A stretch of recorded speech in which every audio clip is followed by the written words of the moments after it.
Okay, so we get to talk about round two, ding, ding, ding, Grace and Glory. So this is the spider for round two, ding, ding, ding. This book is already written. It was like my heart and soul got poured into this book last year. It was a very tough year last year, obviously, but it was such a good year for learning and growing and epiphany after epiphany after epiphany. Like, epiphany, simmer down now.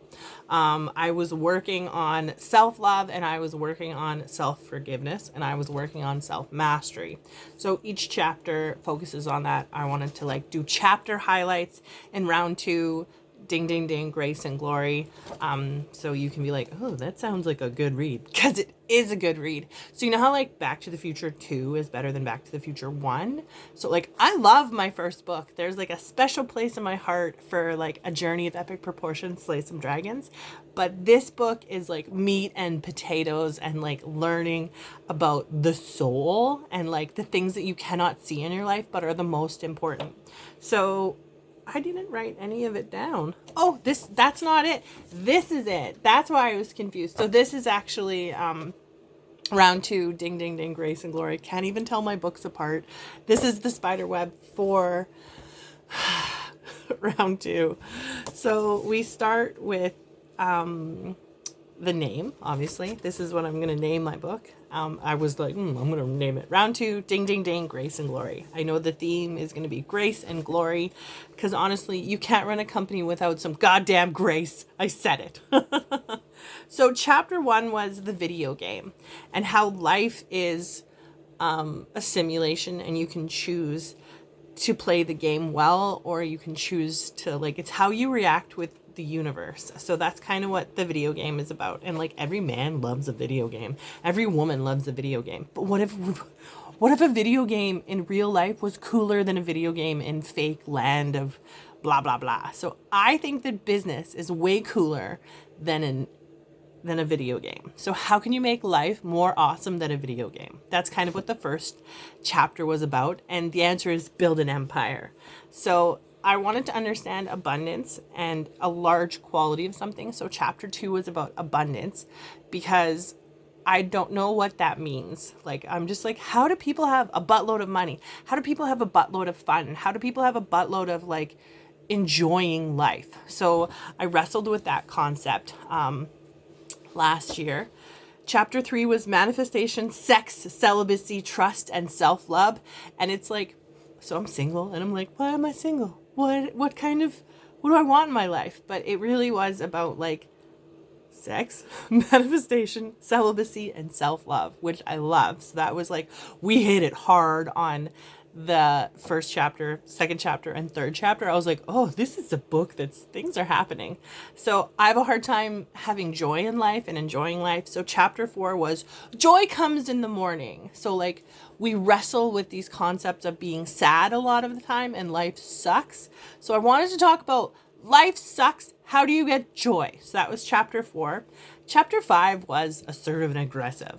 So as a woman, I know I can be assertive and aggressive, but it's, is it okay to be assertive and aggressive? Is it okay to step into your power as a woman? Because as soon as you step into your power, you're a bitch. And I'm like, watch me be a bitch. I don't mind.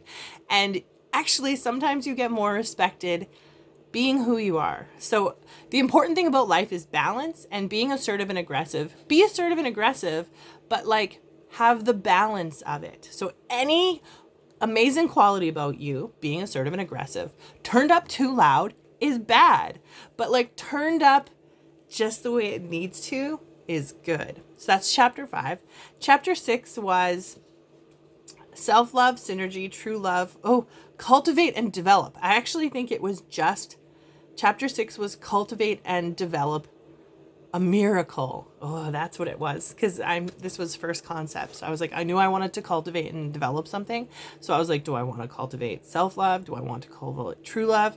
What do I want to cultivate? And the answer is a miracle. I love a good miracle. And like, honestly, last year I got a good miracle. So like, yes, this is how to cultivate and develop a miracle. So like that's chapter 6. Chapter 7 was the vision quest. I was like, I'm so tired of not knowing things. How does intuition work? How does true understanding of self work? And like, you got to go on a vision quest. That's how it happens. So I had a really good time on my vision quest. I had to write about it, obviously. So that's chapter 7. Chapter 8 is go play. So in life, I play all the time. I play in business, I play in work, but I don't play in relationships and like falling in love. I take that like very seriously, and I'm just like, it's not serious. It's just love. So it's about a date with a boy. It's so embarrassing, but you can read it in here. Chapter 9 is surrender. So on my arm, I have surrender. It's been a theme in my life for a very long time, but what does it actually mean to surrender? And so to have something on my arm for so long, it's been like 10 years, and like practice what you preach, right? So like, what does it mean to surrender? And I believe in surrender to the divine, surrender to the destiny, surrender to the reps of running a business, like the routine of life that most people don't do. 1% of people are 1% for a reason. So that's what surrender is about. 10 is cultivate and develop. I think it was money. Yeah, cultivate and develop money. So how do you make money? Because like that's the question. And I'm like, I don't know. But I actually think it's a relationship with money. And so how do you cultivate and develop money is you start talking to it like a friend. So that's what that chapter is about. Chapter 11 was a punch in the face for sure, which was cultivate and develop the Viking king. So I was like, what does it mean to be a Viking king? What does it mean to be a Viking princess? So I was still getting used to terms and definitions, and I love creative imagination and play. So in A Journey of Epic Proportion, I was like the unicorn that turned into the Viking princess. And this year, the Viking princess was all over this, but like, we're hitting divine feminine. We're hitting like the queen. We're hitting like divine feminine. It's divine feminine. We don't even have kings and queens, like the Viking king and divine feminine. She is like way stronger than, like, of course she's a queen. Of course she is. Like, she's all powerful. Okay. But that's jumping ahead to year 3. We're in year 2 still.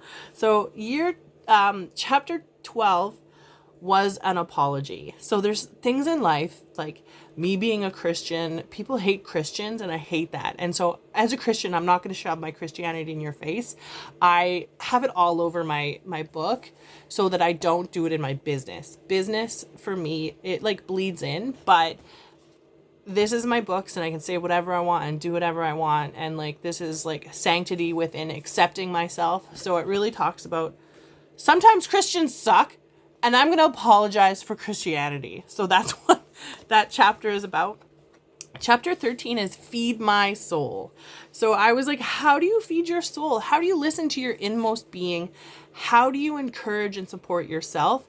Because like physical, mental, spiritually, you feed yourself physically, but you have to feed yourself mentally, emotionally as well. So what does that look like? And I've never heard that conversation before, and I wanted that conversation. So that's what that's about. 14 was 7 vices and 7 virtues. So I believe in 7 as a holy number. I believe 7 is a completion number. And like within my company, that's kind of where we progressed into 7 streams of income, 7 streams of spiritual growth. So at Phoenix Career Development, we believe in like understanding an abundant life is 7 streams of income, 7 streams of spiritual growth. Do I have 7 streams of income? Maybe. Do I have 7 streams of personal development?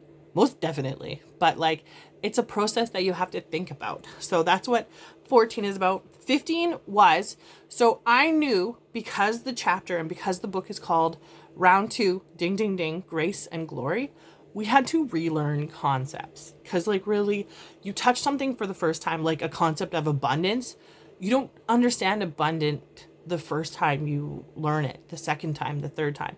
Life is about learning and then relearning and then relearning, but every time you relearn it, it's a deeper concept. So that's why like round 2, I wanted to touch chapter thoughts again. So we went for chapter 15, manifestation, sex, celibacy, round 2. So we talk about it again. 16, where are you? I don't know where it went. That's interesting. It goes around. 7 streams of income, 7 streams of spiritual growth. That must be it. I hate how, like, sometimes this goes no man's land. 15. Oh, that's how I did it. Okay, so 15, 16 was the Ouroboros and the butterfly. So everyone knows that the butterfly is, like, a symbol for transformation. But the Ouroboros is a symbol of transformation as well. So I wanted to talk about different ways to interpret the world, because you can say success, but what does success mean to you as opposed to what does success mean to you? So that's what that chapter is about. 17 was round 2, abundance. And to be honest, I abundantly broke my leg on that chapter. And I was like, boo!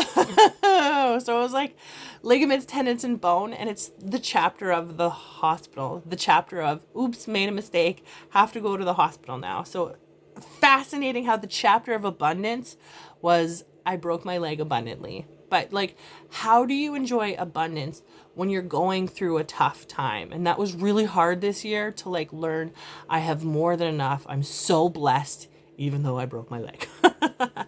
18 was round 2, joy. I wanted to talk about joy again. So, like, again, after desecration, how can you enjoy life? And so I actually don't have this in the book, but the best summer day that I had was a week after I broke my leg, and it was really, really hot. And, like, my bathtub has this really hard danger zone to it. And I was like, I can't bath in my own bath right now because it's, like, danger zone. So I called my ride or die sister, and I was like, can I go hang out with you in your bathtub? And so we, like, put on our swimsuits, went into the bathtub, and, like, had Slurpees and hung out in the bathtub for, like, half an hour. And that was the best part of the summer.